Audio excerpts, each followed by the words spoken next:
বন্ধুরা, ভেবেছেন কখনো আকাশের হাজার হাজার ফুট উপরে হঠাৎ যদি বিমানের ছাদি উড়ে যায় তাহলে কেমন হবে? 1988 সালের 28 এপ্রিল হাওয়াই দ্বীপপুঞ্জের আকাশে ঘটে এমন এক ঘটনা যা শুধু এভিয়েশন নয়, গোটা বিশ্বকে নাড়া দিয়েছিল। এটি ছিল আলোহা এয়ারলাইন্স ফ্লাইট 243 এর ভয়াবহ দুর্ঘটনা।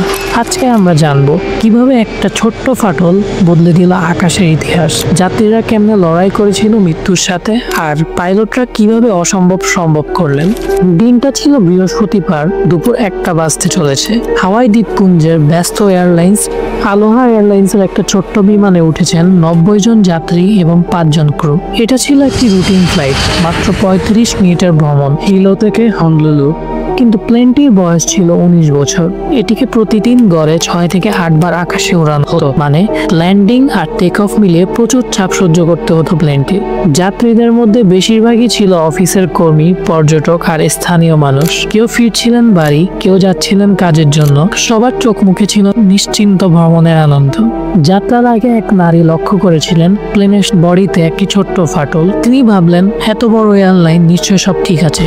কিন্তু সেটি হয়ে উঠল আসন্ন বিপর্যয়ের মূল কারণ। দুপুর 1টা 25 ফ্লাইটটি আকাশে উড়ল।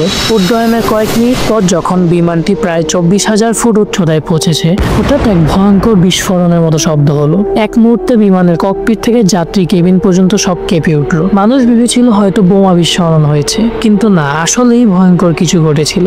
বিমানের সামনের অংশ থেকে প্রায় 18 ফুট লম্বা ছাদ হাওয়ায় ছিঁড়ে উড়ে গেছে। যাত্রীরা হঠাৎ বুঝতে পারলেন তাদের মাথার উপর কোনো ছাদ নেই। তারা সরাসরি নীল আকাশের দিকে তাকিয়ে আছেন। সাথে সাথেই কেবিনের ভিতর প্রচন্ড বাতাস ঢুকলো। মানুষ শ্বাস নিতে পারছিল না। আসন থেকে ছিঁড়ে উড়ে যাচ্ছিল জিনিসপত্র।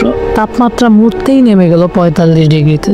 অনেকে অক্সিজেন মাস্ক পরেছিল, কিন্তু অনেকগুলো মাস্কই কাজ করছিল না, ফলে তারা শ্বাস নিতে পারছিল না। আর ঠিক এই বিশৃঙ্খলার মাঝে সবচেয়ে ভয়ঙ্কর ঘটনা ঘটে। একজন এয়ার হোস্টেস উড়ে গিয়ে বিমানের বাইরে পড়ে যান। সবার চোখের সামনে তিনি হারিয়ে গেলেন আকাশে। যাত্রীরা তখন আতঙ্কে কাঁপছিলেন।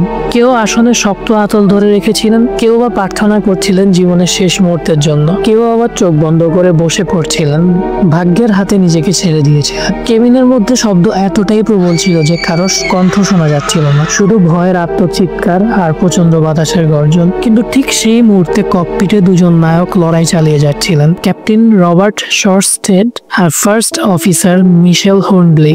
তাদের চারপাশে কাজ ভেঙে গেছে, ইনস্ট্রুমেন্ট নষ্ট, শব্দে কানে তালা লেগে গেছে। এর মধ্যেও তারা বিমানের নিয়ন্ত্রণ নিলেন। ককপিট থেকে দেখা যাচ্ছিল পুরো ফ্লাইটের সামনের অংশ প্রায় অর্ধেকটাই ছিঁড়ে গেছে। তবুও প্লেন আকাশে ভেসে আছে, যেন যাত্রীরা মৃত্যু আর জীবনের মাঝখানে দাঁড়িয়ে। পাইলটরা সাথে সাথে সিদ্ধান্ত নিলেন যে কোনো ভাবে অবতরণ করতে হবে। কিন্তু সমস্যা হলো, তারা তখন মাউই দ্বীপের কাছে।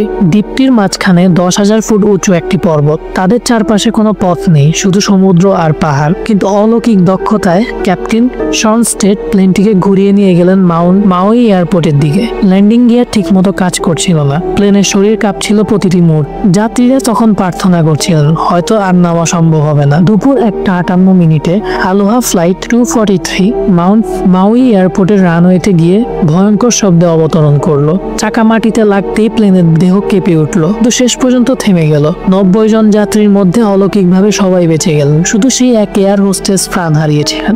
এই দুর্ঘটনা দেখার পর পুরো বিশ্ব অবাক হয়ে গিয়েছিলেন, কিভাবে ছাদ উড়ে যাওয়ার পরেও প্লেনটি আকাশে টিকে ছিল। পরবর্তীতে জানা যায় প্লেনটির শরীর প্রচন্ড মেটাল ফাটিয়ে ভুগছিল, মানে প্রতিদিন এতবার উড্ডয়ন আর ল্যান্ডিং এর কারণে অ্যালুমিনিয়ামের শরীরে সূক্ষ্ম ফাটল তৈরি হয়েছিল, যা একদিন হঠাৎ করে ভয়াবহ বিপর্যয় ঘটালো। এই দুর্ঘটনার পর বিশ্বজুড়ে মেইনটেন্যান্স ও ইন্সপেকশন নিয়ে বড় পরিবর্তন আনা হয়। আর আলোহা ফ্লাইট 243 এর ঘটনা আজও স্মরণীয়, আকাশে মানবিক সাহস, দক্ষতা ও অলৌকিক বেঁচে যাওয়ার গল্প হিসেবে। বন্ধুরা, আপনারা যদি মনে করেন আকাশ নিরাপদ, তবে মনে রাখবেন প্রতিটি যাত্রার পিছনে থাকে অসংখ্য মানুষের সাহস, দক্ষতা আর প্রযুক্তির অবদান। এমন আরো রহস্য ও বাস্তব ঘটনার গল্প জানতে চাইলে অবশ্যই সাবস্ক্রাইব করুন আমাদের চ্যানেল। আর ভিডিও ভালো লাগলে লাইক, শেয়ার করতে ভুলবেন না। ধন্যবাদ।